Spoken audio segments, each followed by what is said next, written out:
Encouraging residents of the state to share questions and feedback on a reconstruction project, members of the Illinois Department of Transportation gathered Tuesday for an open house.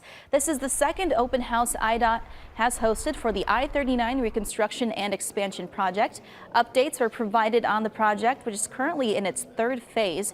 Construction stretches across 4 miles in Winnebago and Boone counties.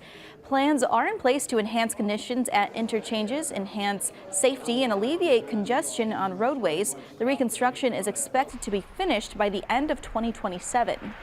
So far, everything's been pretty positive once you explain to them. There's a really good display behind you that shows it we're using Hot Wheel cars to explain what takes place, and plus we have several videos taken around here.